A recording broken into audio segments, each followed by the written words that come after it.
Hey, what's happening? Welcome back to Logical Republican. Hope you like my new mask. I'll get to that in a second. But first, if you like what you see, like what you hear, please hit the like button. Please hit the subscribe button so you can get an update whenever I hit record on this side. And if you have a friend that maybe is a little bit like-minded or opposite-minded and you want to either share or rub it in, please hit the share button as well. So anyhow, I got a new mask. This is my Pocahontas mask. And I touched on it a little earlier. Why I'm wearing a mask is because where I live, if you have views like mine, you'll get your windows broken and your kids will get beaten up in school because it's Republican time. And Republicans are bad. They're horrible people. And if you don't like illegal immigration, well, gosh, I'm gonna break your car window. But anyways, let's dive right into this. And normally I wear a Biden mask, and I figured I would switch it up here because it literally took me 4 years to do something that Joe Biden didn't make me laugh at or cringe. The stumbles going up and down stairs, on and off airplanes, the mumbles, the bumbles, the classified documents that are parked next to his Corvette in his garage or in his Penn State offices or wherever that, of course, he skates on. But thank you, Joe, for saying what a Republican president would get hammered for in literally every newspaper across the country, every television broadcast or Huffington Post blog imaginable.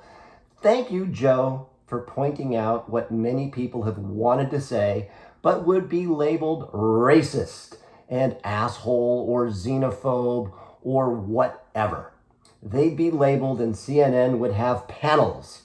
It would be a week-long investigation. Rachel Maddow would come out of hiding from her once-a-week show, and Morning Joe would have viewers again, because Morning Joe to me now means that box of coffee that you buy in the grocery store.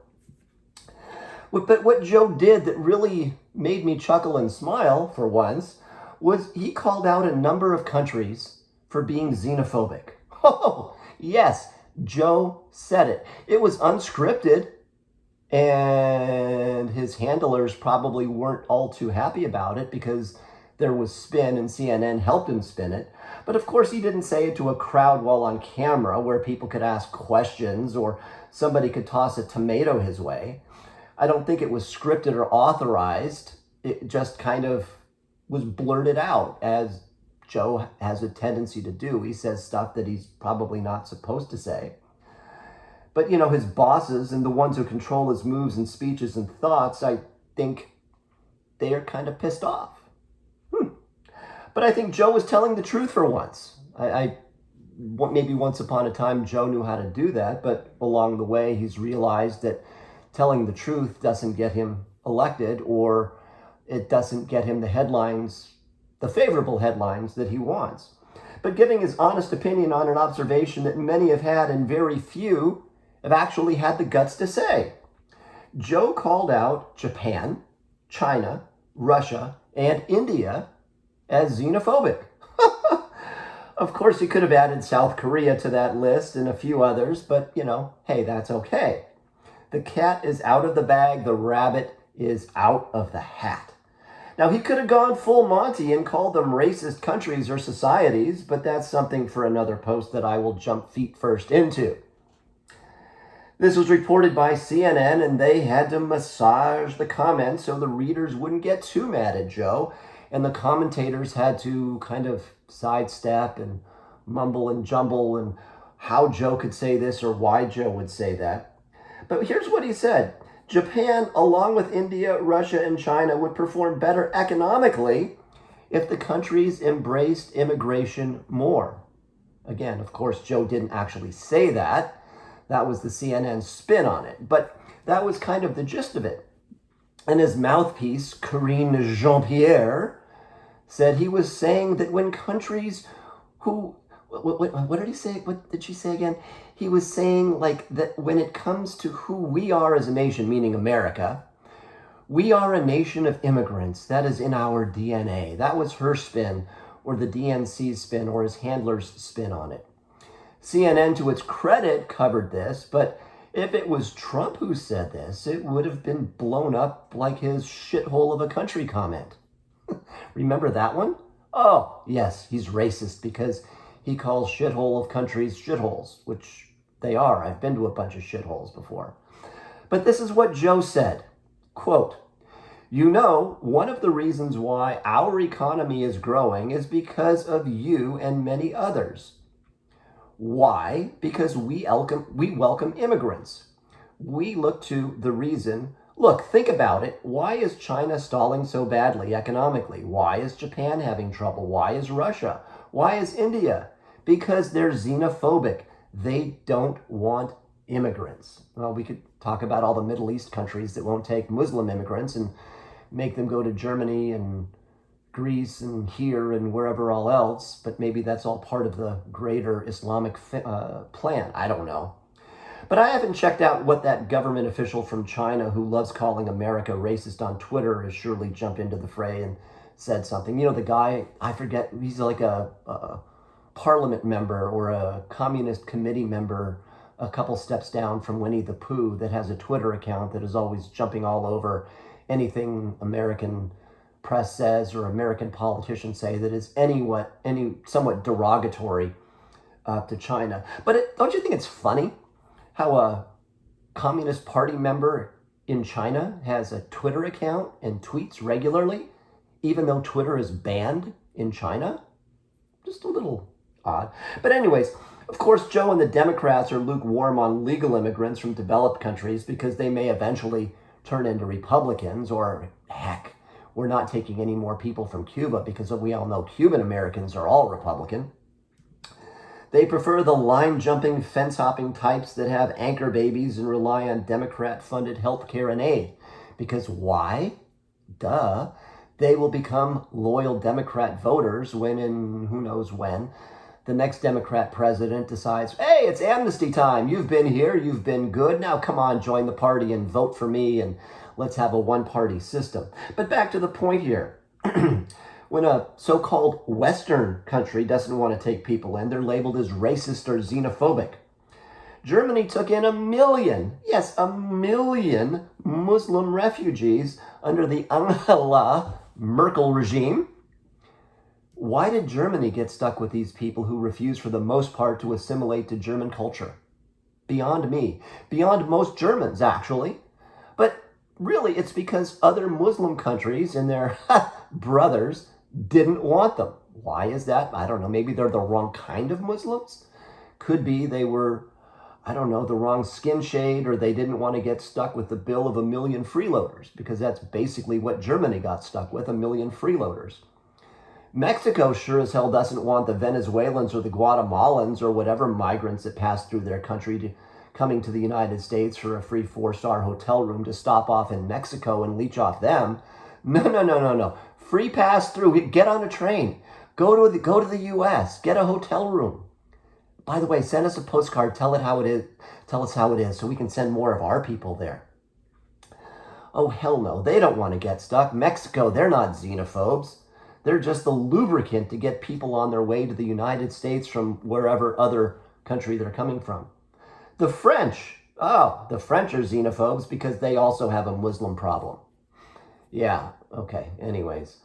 As are the Greeks and the Dutch and the British and all the other European countries that wanted to be woke and now have issues because of the Muslims coming in and causing hell and not wanting to conform and wanting to fight against their law. They want Sharia law. They want their own laws. And they don't want to, I guess, be a part of the society as a whole because their society or their culture is better, even though their shithole of a country either didn't want them or it was falling apart and they wanted to go someplace better to create another shithole country. Anyways, these people, for the most part, that are coming from other countries into Western Europe have zero intention of assimilating to their new country's culture. Sure, there's some, absolutely, right? But the vast majority, they have absolutely no intention whatsoever. But at least the Western countries welcome immigrants, legal immigrants, that is.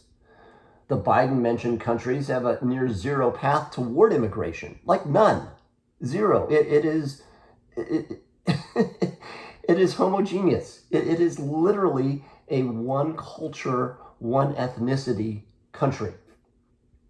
It's crazy. You and I suddenly cannot decide to move to China or Japan, get a job, settle down, get citizenship, and become Chinese or Japanese. It ain't gonna happen. Or Korea, or Russia, or India, or Pakistan, or I don't know, pick another country.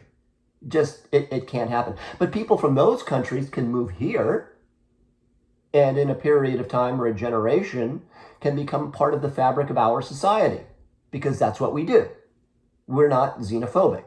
We're against illegal immigration, but we're not xenophobic. Does this make those countries that I just mentioned xenophobic and racist?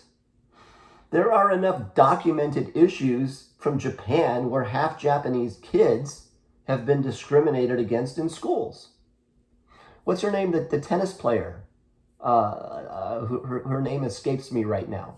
But, she's won majors. She's half black. And, now finally that she's somebody, she's somewhat accepted in Japan. There was a half black kid, dad was American, and he got banned from his high school graduation because he put his hair in cornrows. And they found the cornrows offensive. Not to say that there haven't been issues in this country about people putting their hair in cornrows and getting discriminated against. But I'm just saying that it's not a pure, perfect country in Japan.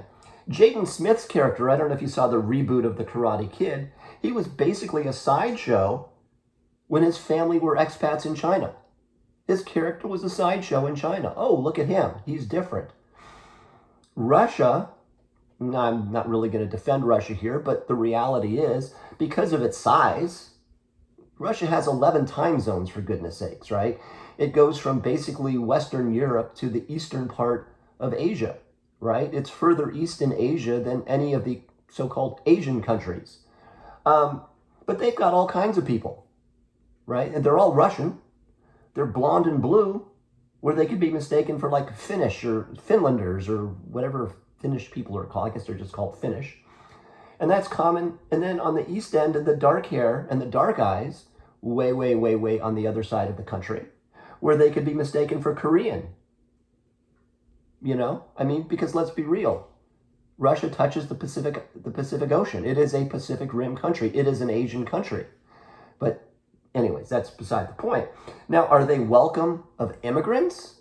Can I move to Russia and become Russian and become a Russian citizen? I highly doubt that. But I read a quote somewhere, and you can tell, this is interesting, right? You can tell how great a country is by how many people want to get in. Okay? So is that MAGA? Is that Make America Great Again? Or is America already great and we're trying to make it greater? I don't know. All the people who said America was never great, isn't great, won't ever be great until we get the next Barack Obama in office. But think about this, right? Who the hell wants to hop a fence to get into China or North Korea or Pakistan or Zimbabwe or wherever the hell else? That would be pretty much nobody. But you've got millions and millions and millions of people trying to get into the United States. Why exactly is that? Ask yourself that question, okay? Does anybody really want to get into India? No, I don't think so. Maybe to do business, but why? People are dying to get out. It's all about, in India, it's all about getting great test scores on your college exams and finding your way to the US or England or someplace else where you can actually shine. And then maybe go back to India once you've made your money and then live comfortably ever after. But, let's be real here. China, okay? Chinese people in China with money, where do they send their kids? They send their kids to America so they can get a better education, and then they can get a job, and then they can get a green card, and then guess what? They can sponsor their parents to come to America. Yeah, they can sponsor their parents to come to America and then get Medicare, taxpayer dollar funded Medicare that they didn't pay into. What a scam. Anyways, Indian students who hit the jackpot and get accepted to American grad schools, pretty much the same thing.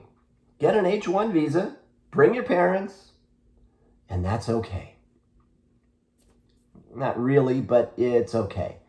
They don't cause trouble, they pay their taxes, they do what they're supposed to do. But while it's true that foreign students in many places are taking American students' places because they pay out-of-state tuition, that's been the big rub at UC Berkeley, why they're not taking more students from California, and they're taking a ton of foreign students. They say it's all in the name of diversity, but we all know in reality it's all in the name of out-of-state full board tuition, where a California student pays thousands, whereas a foreign student pays tens of thousands and hundreds of thousands over the period of their education. But they do contribute to society, and when they stay and find a job, they pay taxes, and they do what they're supposed to do. And for the most part, these foreign students that stick around with their graduate degrees are excellent members of our society. They buy homes, they send their kids to school, their kids go to school, they graduate from college, and so on and so on and so on. But they are here legally, and that is the big difference.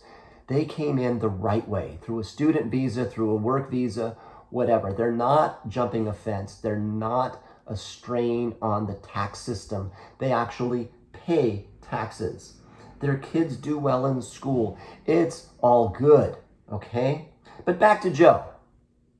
Thank you, Joe. Thank you for pointing out those countries are xenophobic and potentially racist. Because again, if any Republican politician did it, they would have had a field day. So thank you again for acknowledging the fact that we all wanted to hear. Anyways, thank you again for tuning in.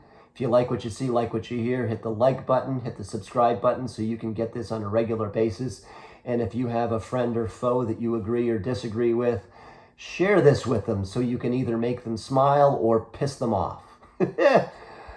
We'll see you hopefully again tomorrow. See ya.